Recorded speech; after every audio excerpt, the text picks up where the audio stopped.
Cricket से जुड़ी हर update के लिए हमारे all in one YouTube channel को सब्सक्राइब कीजिए और बगल के नोटिफिकेशन बेल को जरूर दबाएं। दोस्तों, अगर आप ऋषभ पंत को एक खतरनाक बल्लेबाज मानते हैं तो वीडियो को लाइक कीजिएगा।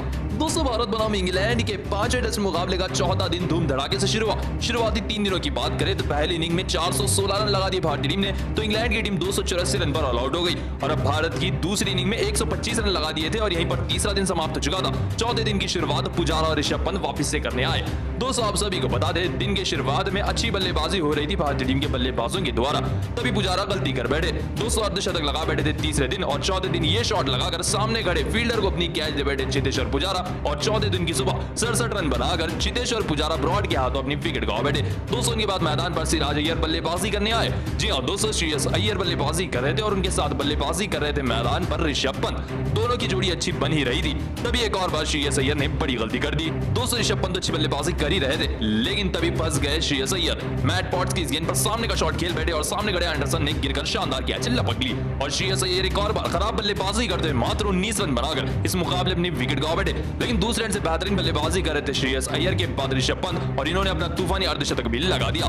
200 अर्धशतक लगाने के बाद इस तरीके से जैक लीच की गेंद पर पीछे का शॉट खेलने के चक्कर में पंत पीछे खड़े रूट को अपनी कैच दे बैठे और अपनी बड़ी विकेट गवा बैठे। दोस्तों, इस मुकाबले में ऋषभ पंत आउट हो गए 57 रनों की पारी खेल। दोस्तों, उनके बाद अगली विकेट गिरी लॉर्ड शार्दुल ठाकुर की, जो इस तरीके से फंस गए और पीछे खड़े फील्डर ने कैच पकड़ ली। मैट पॉट्स की गेंद थी, जैक क्रॉली ने ठाकुर की कैच पकड़ी, जिसके चलते 4 रन बनाकर शार्दुल ठाकुर भी अपनी बड़ी विकेट गवा बैठे। दोस्तों, फिलहाल क्रीज पर जाडेजा 18 रन नाबाद है और शामी 13 रन। इंग्लैंड की टीम ने 230 रन लगा दिए 7 विकेट के नुकसान पर। जी हां दोस्तों, भारतीय टीम ने 230 रन लगा दिए 7 विकेट के नुकसान पर, और भारतीय टीम के पास 362 रनों की लीड आ चुकी है। जी हां दोस्तों, भारतीय टीम के पास 362 रनों जैसी पहाड़ जैसी लीड फिलहाल मौजूद है। दोस्तों, आपको क्या लगता है, क्या भारतीय टीम ये टेस्ट मुकाबला जीत पाएगी? इसका जवाब हमें कमेंट में एक बार जरूर बताते हुए जाएं। दोस्तों, जॉनी बेस्टो जिन्होंने इंग्लैंड की इनिंग को 5वें टेस्ट मुकाबले में एक जीवनदान दिया। दोस्तों, आप सभी को बता दें, भारत बनाम इंग्लैंड का तीसरा दिन समाप्त हो चुका है 5वें टेस्ट मुकाबले का, और 5वें टेस्ट मुकाबले पर अब तक कब्जा भारतीय टीम का रह चुका है। दोस्तों, इंग्लैंड की टीम को भारतीय टीम ने 284 रन पर ऑल आउट कर रख दिया था पहली इनिंग में, जिसमें 106 रनों का योगदान दिया था जॉनी बेस्टो ने। और वहीं भारतीय टीम ने अपनी दूसरी इनिंग में 125 रन लगा दिए 3 विकेट के नुकसान पर, और 257 की भारतीय टीम के पास लीड है। लेकिन इसी मुकाबले में जब इंग्लैंड की टीम अपनी पहली इनिंग में बल्लेबाजी करने उतरी, तब बेस्टो और विराट कोहली के बीच में हो गया पंगा। दोस्तों, आप सभी को बता दें, बीच मैदान पर गर्मागर्मी का माहौल हो गया, क्योंकि जॉनी बेस्टो और विराट कोहली आए आमने सामने। तो विराट कोहली ने स्लेज किया बुरी तरीके से जॉनी बेस्टो को, और जॉनी बेस्टो को आ गया गुस्सा, तो उन्होंने अब शब्द कह दिए विराट कोहली को। दोस्तों, अब शब्द सुनने के बाद विराट कोहली भी काफी ज्यादा गुस्से में आ गए, लेकिन उसके बाद जॉनी बेस्टो ने भी कुछ ऐसा अपने हाथों से इशारा किया कि आप बात कम कीजिए और मैच पर ज्यादा ध्यान दीजिए, जिसे देख विराट कोहली फिर हैरान हो गए। विराट कोहली जवाब दे रहे थे, बेस्टो जवाब दे रहे थे। मैच वापस से शुरू हुआ। जॉनी बेस्टो ने अपनी तूफानी बल्लेबाजी दिखाई और लगा दिया शतक। जी हां दोस्तों, शतक लगाने के बाद विराट कोहली नीचे सर कर जॉनी बेस्टो को देख रहे थे, लेकिन उसके ठीक बाद इस तरीके से बेस्टो आउट हुआ, बेस्टो की कैच पकड़ ली, और किसी ने नहीं, विराट कोहली ने। और विराट कोहली ने भी करारा जवाब दिया बेस्टो को कुछ इस तरह इशारा करते हुए। दोस्तों, आप सभी को बता दें, पहले कोहली ने बेस्टो को छेड़ा, फिर बेस्टो ने कोहली को छेड़ा, फिर आखिर कोहली वापस से कैच पकड़ने लगे जॉनी बेस्टो के। लेकिन इस मुकाबले में जीत बेस्टो की हुई, जिन्होंने 106 रनों की तबड़तोड़ पारी खेली। विराट कोहली ने थोड़ा सा स्लेज किया,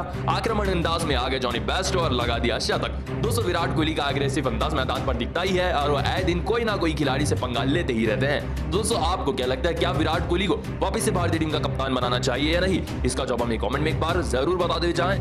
दोस्तों, इंग्लैंड के मैदान पर तूफानी तरीके से चल रहा है 5वां टेस्ट, और इसका आज तीसरा दिन भी समाप्त हो चुका है। शुरुआती 2 दिनों में 416 रन भारतीय टीम ने पहली इनिंग में लगाए, तो वहीं 84 रन पर पहली इनिंग में इंग्लैंड ने 5 विकेट खो दिए थे और दूसरा दिन समाप्त हो चुका था। तीसरे दिन जॉनी बेस्टो और बेन स्टोक्स इंग्लैंड की शुभ शुरुआत करने आए, लेकिन इस शुरुआत पर काला टीका लगा दिया हमारी भारतीय टीम के नए कप्तान जसप्रीत बुमराह ने। दोस्तों, आप सभी को बता दें, ये गेंद थी 30वें ओवर की पहली गेंद। दोस्तों, आप सभी को बता दें, जैसे ही फुल टॉस गेंद पर लग गई पैर पर बेन स्टोक्स के गेंद, तो बेन स्टोक्स बैठ गए बीच मैदान पर। दोस्तों, सभी को लग रहा था कि ये बेन स्टोक्स क्या कर रहे हैं, लेकिन जैसे उनका ये रिएक्शन देखा गया तो सभी लोग दंग रह गए। दोस्तों, दोनों टांगों के बीच में काफी ज्यादा जोर से जसप्रीत बुमराह की गेंद लग गई थी बेन स्टोक्स को, और वो कुछ देर तक इसी तरीके से बैठ गए। दोस्तों, बेन स्टोक्स के इस रिएक्शन को देखकर पीछे खड़े ऋषभ पंत हंसने लगे और विराट कोहली परेशान होने लगे। दोस्तों, लगभग 5 मिनट तक तो बेन स्टोक्स बल्लेबाजी कर ही नहीं पाए। जसप्रीत बुमराह की वो एक गेंद ने काफी ज्यादा चोट पहुंचा दी बेन स्टोक्स को। दोस्तों उसके बाद बेन स्टोक्स अच्छी बल्लेबाजी नहीं कर पाए और अपनी विकेट गंवा बैठे। दोस्तों आप सभी को बता दें जिसके चलते 284 रन पर ऑल आउट हो गई इंग्लैंड की टीम, जिसमें जॉनी बेस्टो ने 106 रनों की पारी खेली और कप्तान स्टोक्स ने सिर्फ 25 रन लगाए। दोस्तों अपनी दूसरी इनिंग में भारतीय टीम के पास से ट्रायल काफी ज्यादा था और दूसरी इनिंग में 125 रन लगा चुकी है भारतीय टीम, जिसमें 50 रनों का तूफानी अर्धशतक लगा चुके हैं चेतेश्वर पुजारा। 30 रन नाबाद खेल रहे हैं ऋषभ पंत, जिसके चलते 257 रन की लीड भारतीय टीम के पास आ चुकी है। दोस्तों आपको क्या लगता है, क्या जसप्रीत बुमराह को कप्तान बनाना चाहिए या नहीं? इसका जवाब हमें कमेंट में एक बार जरूर बताते हुए जाएं। दोस्तों भारत बनाम इंग्लैंड के 5वें टेस्ट मुकाबले का तीसरा दिन भी समाप्त हो चुका है, तो आइए आप सभी को बता दें तूफानी मुकाबले की पूरी हाईलाइट। शुरुआती 2 दिनों की बात करें तो पहली इनिंग में भारतीय टीम ने 416 रन लगा दिए थे, तो वहीं अपनी पहली इनिंग में 84 रन पर 5 विकेट खो चुकी थी इंग्लैंड की टीम दूसरे दिन के खेल में, जिसके चलते जॉनी बेस्टो और बेन स्टोक्स नाबाद गए थे और तीसरे दिन ये दोनों वापस से बल्लेबाजी करने आए। तो स्टोक्स और बेस्टो की जोड़ी ने अच्छा कारनामा किया, लेकिन सिर्फ एक तरफा बल्लेबाजी कर रहे थे बेस्टो, जिसके चलते सबसे पहले इन्होंने अपना तूफानी अर्धशतक पूरा किया बेन स्टोक्स के साथ मिलकर, लेकिन तभी बेन स्टोक्स अपनी विकेट गंवा बैठे। इस तरह से बड़ा शॉट खेलने के चक्कर में बेन स्टोक्स ठाकुर की इस गेंद पर सामने खड़े बुमराह के हाथों में गेंद मार बैठे और कप्तान बेन स्टोक्स 25 रन बनाकर 36 गेंदों का सामना करते अपनी बड़ी विकेट गंवा बैठे। दोस्तों उनके बाद भी आक्रमण बल्लेबाजी का दम बरकरार रखा जॉनी बेस्टो ने और लगा दिया अपना शतक। जी हां दोस्तों, भारत के खिलाफ बेहतरीन शतक लगाया बेस्टो ने। दोस्तों उनके बाद शामी की इस बाहर जाती हुई गेंद पर बेस्टो अपने बल्ले का एज से बैठे और पीछे खड़े विराट कोहली ने स्लिप में शानदार कैच पकड़ी। खतरनाक बल्लेबाज जॉनी बेस्टो पवेलियन लौट गए, शतक लगाकर 106 रनों की एक शानदार पारी खेलकर आउट हुए जॉनी बेस्टो। उनके बाद विकेटों का पतंग जारी रहा। दोस्तों इस तरीके से सिराज की इस गेंद पर ब्रॉड भी हवा में शॉट खेल बैठे और गेंद के नीचे आगे विकेट कीपर ऋषभ पंत, जिसके चलते स्टुअर्ट ब्रॉड मात्र 1 रन बनाकर 5 गेंदों का सामना करते अपनी बड़ी विकेट गंवा बैठे। दोस्तों उनके बाद इस तरह से बोल्ड होकर रह गए सिराज की इनसाइड एज की गेंद पर सैम बिलिंग्स, जो कि विकेट कीपर थे इंग्लैंड के।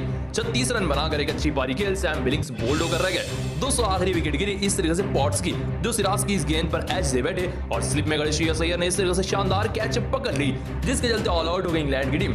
दोस्तों 284 रन पर ऑल आउट हो गई इंग्लैंड की टीम अपनी पहली इनिंग में, जिसके चलते 132 रनों से इंडिया के पास लीड आ चुकी थी। जी हां दोस्तों, 132 रनों से अभी भारतीय टीम आगे थी। अब दिन खत्म करने के लिए भारतीय टीम बल्लेबाजी करने उतरी अपनी दूसरी इनिंग में, लेकिन शुरुआत इस बार खराब रही। दोस्तों आंदरसान की इस गेंद पर इस तरीके से शुभमन गिल अपने बल्ले का बड़ा ऐसे बैठे और गेंद जाकर गिरी स्लिप में जो रूट के हाथों में, जिसके चलते इस मुकाबले में शुभमन गिल मात्र 4 रन बनाकर अपनी बड़ी विकेट गंवा बैठे। दोस्तों उनके बाद मैदान पर चेतेश्वर पुजारा और हनुमा विहारी बल्लेबाजी करने आए। दोस्तों आप सभी को बता दें, लेकिन हनुमा विहारी भी ज्यादा देर मैदान पर टिक नहीं पाए। ब्रॉड की इस गेंद पर एज दे बैठे अपने बल्ले का और पीछे खड़े जॉनी बेस्टो ने शानदार कैच लपक ली, जिसके चलते हनुमा विहारी 11 रन बनाकर 44 गेंदों का सामना करते हुए खराब बल्लेबाजी कर आउट हुए। उनके बाद विराट कोहली आए थे, लेकिन इनसे भी हो गई बड़ी गलती। दोस्तों स्टोक्स की इस बाहर जाती हुई गेंद पर इस तरह से अपने बल्ले का एज दे बैठे और गेंद गिरी सीधा स्लिप में खड़े जो रूट के हाथों में इस तरीके से, जिसके चलते विराट कोहली 20 रन बनाकर 40 गेंदों का सामना करते दूसरी इनिंग में भी आउट हुए। दोस्तों दिन को खत्म करने के लिए पुजारा ने ताबड़तोड़ बल्लेबाजी की और उनका साथ देने श्रेयस अय्यर की जगह ऋषभ पंत आए मैच को खत्म करने के लिए तीसरे दिन, और इन दोनों ने दिन को खत्म भी किया। सिर्फ यही नहीं, चेतेश्वर पुजारा ने दिन खत्म होने से पहले अपना तूफानी अर्धशतक लगाया और यहीं पर तीसरा दिन भी समाप्त हो गया। दोस्तों भारतीय टीम का स्कोर हो चुका है 125 रन 3 विकेट के नुकसान पर और भारतीय टीम अभी भी 257 रनों से आगे है। जी हां दोस्तों, भारतीय टीम के पास 257 रनों की लीड आ चुकी है। इसका मतलब यह है कि भारतीय टीम अब काफी बड़ा टोटल देने वाली है इंग्लैंड की टीम को। दोस्तों आपको क्या लगता है, क्या भारतीय टीम ये टेस्ट मुकाबला जीत पाएगी या नहीं? इसका जवाब हमें कमेंट में एक बार जरूर बताते हुए जाएं। दोस्तों भारत बनाम इंग्लैंड के 5वें टेस्ट मुकाबले का दूसरा दिन शानदार तरीके से शुरू हुआ। पहले दिन की बात करें तो 338 रन लगा दिए थे भारतीय टीम ने 7 विकेट के नुकसान पर। जडेजा और शामी ना भागते, ऐसे में दिन की शुरुआत करने जडेजा और शामी वापस से तूफानी बल्लेबाजी करने आए और साथ जडेजा ने अपने पहले दिन के फॉर्म को बरकरार रखा और तूफानी बल्लेबाजी की। दोस्तों इन्होंने इंग्लैंड के कप्तान बेन स्टोक्स को भी नहीं बख्शा और तूफानी बल्लेबाजी करते अपना शतक लगा दिया। जी हां दोस्तों, साथ जडेजा ने इंग्लैंड के एडबास्टन के मैदान पर तूफानी तरीके से शतक लगा दिया है। दोस्तों उनका साथ दे रहे थे मोहम्मद शामी, लेकिन वो ज्यादा देर मैदान पर टिक नहीं पाए। दोस्तों इस तरीके से ब्रॉड की गेंद पर एज से बैठे और हवा में खेल बैठे गेंद और नीचे फील्डर ने शानदार कैच लपक ली, जिसके चलते मोहम्मद शामी 16 रन बनाकर 31 गेंदों का सामना करते तूफानी बल्लेबाजी कर आउट हुए। उनके ठीक बाद शतक लगाकर बोल्ड हो गए इस तरीके से रविंद्र जडेजा। दोस्तों जडेजा ने 104 रनों की बेहतरीन पारी खेली और जेम्स एंडरसन की गेंद पर अंत में बोल्ड हुए। उनके बाद मैदान पर खलनायक आ गए जिनका नाम था जसप्रीत बुमराह और स्टुअर्ट ब्रॉड। दोस्तों स्टुअर्ट ब्रॉड के एक ही ओवर में जसप्रीत बुमराह ने 2 छक्के 4 चौके 9 बॉल और वाइड के चलते 35 रन बटोर लिए। जी हां दोस्तों, ब्रॉड का यह एक ओवर टेस्ट क्रिकेट के इतिहास में सबसे महंगा ओवर बन गया है। दोस्तों आखिरी विकेट थी सिराज की, जो इस तरीके से एज दे बैट अपने बल्ले का एंडरसन की गेंद पर नीचे फील्डर ने कैच पकड़ी, जिसके चलते भारतीय टीम ऑल आउट हुई। दोस्तों भारतीय टीम ने 416 रन लगा दिए हैं और भारतीय टीम ऑल आउट हो चुकी है। जी हां दोस्तों, भारतीय टीम ने 416 रन लगा दिए हैं, जिसमें से 31 रन नाबाद थे बुमराह। टॉप स्कोरर थे ऋषभ पंत जिन्होंने 146 रनों की पारी खेली थी और जडेजा जिन्होंने 104 रनों की पारी खेली थी। दोनों की पारियों ने भारतीय टीम को एक बहुत ही बड़े टोटल तक पहुंचा दिया। ऐसे में अब अपनी इंग्लैंड पहली इनिंग में बल्लेबाजी करने उतरी, लेकिन पहला ही झटका दिया बुमराह ने। दोस्तों इस तरीके से बोल्ड होकर रह गए पहले सलामी बल्लेबाज। जी हां दोस्तों, बुमराह की गेंद पर इनसाइड एज के चलते बोल्ड होकर रह गए लीस 6 रन बनाकर 9 गेंदों का सामना करते। दोस्तों उनके बाद भी बुमराह का कहर बरकरार रहा। बुमराह की इस गेंद पर जैक क्रॉली एज दे बैठे और स्लिप में खड़े शुभमन गिल ने शानदार कैच लपक ली, जिसके चलते क्रॉली भी मात्र 9 रन बनाकर 17 गेंदों का सामना करते आउट हुए। लेकिन बुमराह कहां थमने वाले थे। तो उसकी अगली ही गेंद पर बुमराह ने इस तरीके से ओली पोप को फंसाया, ये भी स्लिप में एज दे बैठे और पीछे खड़े फील्डर ने शानदार कैच लपक ली, जिसके चलते ओली पोप भी 10 रन बनाकर आउट हुए और बुमराह के खाते में 3 बड़े विकेट गिर गए। जी हां दोस्तों, भारतीय टीम ने 3 बड़े विकेट शुरुआत में ही निकाल लिए इंग्लैंड के, लेकिन उसके बाद जो रूट आए बल्लेबाजी करने के लिए और उनका साथ देने आए बेस्टो। दोस्तों मैच वापस से शुरू हो गया। बारिश खत्म होने के बाद वापस से रूट और बेस्टो बल्लेबाजी कर रहे थे मैदान पर, लेकिन रूट का स्वागत किया मोहम्मद सिराज ने। दोस्तों इस तरीके से सिराज ने एज लिया बल्ले का रूट के और गेंद गिरी सीधा ऋषभ पंत के दस्तानों में, जिसके चलते खतरनाक बल्लेबाज रूट 31 रन बनाकर अपनी बड़ी विकेट गंवा बैठे सिराज के हाथों। दोस्तों उनके बाद आए थे बल्लेबाजी करने के लिए जैक लीच, लेकिन शामी की इस गेंद पर इस तरीके से एज से बैठे और पीछे खड़े ऋषभ पंत ने शानदार कैच लपक ली, जिसके चलते जैक लीच मात्र 0 रन बनाकर शामी की गेंद पर पंत को अपनी कैच देकर आउट हुए। दोस्तों उनके मैदान पर आए 2 खतरनाक बल्लेबाज, जिनका नाम था जॉनी बेस्टो और बेन स्टोक्स। दोस्तों दोनों ने मिलकर दिन को समाप्त किया। दोस्तों फिलहाल जॉनी बेस्टो 12 रन नाबाग है और उनके साथ बेन स्टोक्स 0 रन नाबाग है, जिसके चलते इंग्लैंड की टीम ने अपनी पहली इनिंग में 84 रन लगा दिए हैं 5 विकेट के नुकसान पर और दूसरा दिन समाप्त हो चुका है, जिसके चलते अभी भी 332 रनों से इंग्लैंड की टीम पीछे है। जी हां दोस्तों, इंग्लैंड की टीम अभी भी 332 रनों से पीछे है भारतीय टीम के टोटल से। दोस्तों आपको क्या लगता है कौन सी टीम ये टेस्ट मुकाबला जीत पाएगी? इसका जवाब हमें कमेंट में एक बार जरूर बताते हुए जाएं। दोस्तों भारत बनाम इंग्लैंड के बीच में 5वें टेस्ट मुकाबले का पहला दिन तो शानदार रहा, लेकिन दूसरे दिन की शुरुआत की भी आपको बात बता देते हैं। दोस्तों आप सभी को बता दें, पहले दिन के खेल में मोहम्मद शामी और उनके साथ साथ जडेजा नाबाद गए थे और भारतीय टीम का स्कोर हो चुका था 338 रन 7 विकेट के नुकसान पर, जहां जडेजा 83 रन नाबाद गए और शामी 0 है। दोस्तों पहली इनिंग में 146 रनों की तूफानी पारी ऋषभ पंत ने खेली थी, जिसके चलते भारतीय टीम इतनी आगे आ चुकी है। अब बात कर लेते हैं दूसरे दिन की सुबह की। दोस्तों दूसरे दिन के हिसाब से भी पिच काफी ज्यादा ड्राई नजर आ रही है, तो शुरुआत में भी एंडरसन को गेंद मिलेगी साल जडेजा के खिलाफ। दोस्तों आप सभी को बता दें, एक तरफ से स्टुअर्ट ब्रॉड, दूसरी तरफ से एंडरसन जडेजा के ऊपर आक्रमण जरूर करेंगे, क्योंकि वो सिर्फ 17 रन दूर है अपने शतक से, जिसके चलते बेन स्टोक्स काफी ज्यादा चिंता में है, क्योंकि पहले ही ऋषभ पंत पूरी तरह से बर्बाद कर चुके हैं इंग्लैंड की टीम को पहले दिन के खेल में, तो स्टोक्स परेशान हो रहे हैं। तो वहीं साथ जडेजा का फॉर्म देखकर लग रहा है कि ये पूरी तरीके से शतक लगाने वाले हैं। अगर इंग्लैंड अपने मंसूबों में कामयाब होती है तो सर जडेजा बिना शतक लगाए ही आउट हो सकते हैं, क्योंकि इंग्लैंड का सिर्फ और सिर्फ टारगेट फिलहाल के वक्त सर जडेजा है। क्योंकि अगर इंग्लैंड के हाथों में जडेजा की विकेट लग जाती है तो भारतीय टीम लगभग 350 के आसपास ही ऑल आउट हो जाएगी, ऐसा सोचना रहेगा बेन स्टोक्स का, जिसके चलते वो अपने खतरनाक गेंदबाज स्टुअर्ट ब्रॉड को जडेजा के पीछे ही लगा देंगे। दोस्तों आप सभी को बता दें, भारतीय टीम अगर 450 तक पहुंचना चाहती है तो जडेजा का मैदान पर टिकना काफी ज्यादा जरूरी है। अगर दिन की शुरुआत में सर जडेजा विकेट अपनी गवा देते हैं तो भारतीय टीम लगभग 350 से लेकर 370 के अंदर ही ऑल आउट हो जाएगी। फिलहाल भारतीय टीम का स्कोर 338 रन है 7 विकेट के नुकसान पर और दूसरा दिन जल्दी शुरू होने वाला है। दोस्तों आपको क्या लगता है, क्या जडेजा आज दोहरा शतक लगा पाएंगे या नहीं? इसका जवाब हमें कमेंट में एक बार जरूर बताते हुए जाएं। दोस्तों भारत बनाम इंग्लैंड के 5वें टेस्ट मुकाबले का पहला दिन समाप्त हो चुका है, तो आइए आप सभी को बताते हैं इस तूफानी मुकाबले की पूरी हाइलाइट्स।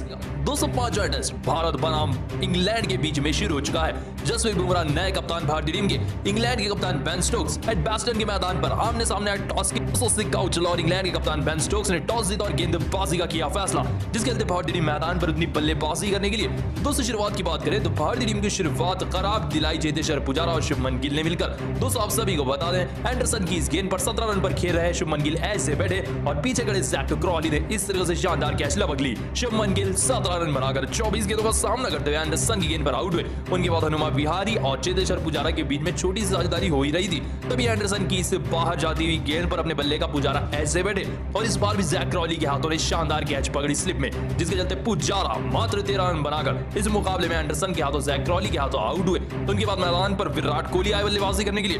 दोस्तों विराट कोहली और हनुमा विहारी बल्लेबाजी कर ही रहे थे। दोस्तों 2 विकेट जाने के बाद भारतीय टीम के ऊपर प्रेशर था। विराट कोहली मैदान पर बल्लेबाजी कर रहे थे हनुमा विहारी के साथ, लेकिन तभी हनुमा विहारी भी मैट पॉट्स की इस गेंद को खेल नहीं पाए और एलबीडब्ल्यू आउट होकर रह गए। 20 रन बनाकर हनुमा विहारी इस मुकाबले में आउट हुए। दोस्तों उनके बाद कप्तान कोहली बल्लेबाजी कर ही रहे थे, तभी वो भी मैटी पॉट्स की इस गेंद को छोड़ने के चक्कर में अपने बल्ले का ऐसे बैठे और बुरी तरह से बोल्ड होकर रह गए। कोहली 11 रन बनाकर 19 गेंदों का सामना करते अपनी पहली विकेट को आ बैठे। दोस्तों उनके बाद श्रेयस